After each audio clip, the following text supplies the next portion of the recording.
told you Thursday about an early 20th century law that some experts say is keeping a lot of help from the Gulf region.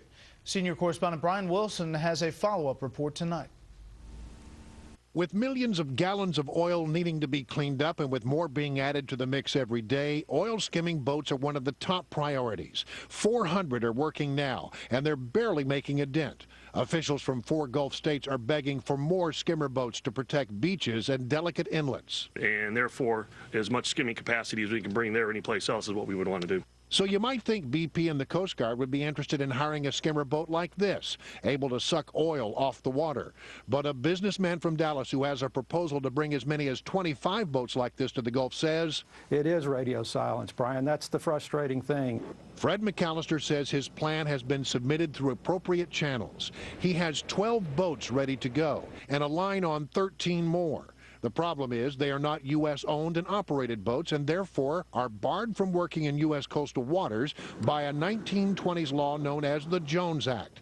For the past few days, we've heard officials say, if we have a reason to consider a waiver of the Jones Act, we will certainly do that. If there is the need for any type of waiver, that would obviously be granted. We have not received a request from the Coast Guard to waive the Jones Act that I'm aware of.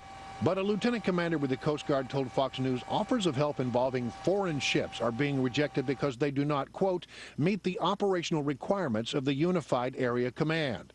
We ask, is complying with the Jones Act one of those requirements? Quote, yes, it does apply. And I don't have the patience for a situation where equipment is available to take care of this type of catastrophe, but nothing's happening. Some believe the Obama administration has been slow in waiving the Jones Act out of fear it will offend organized labor. They hate when the Jones Act gets waived, and they they pound on politicians when they do that.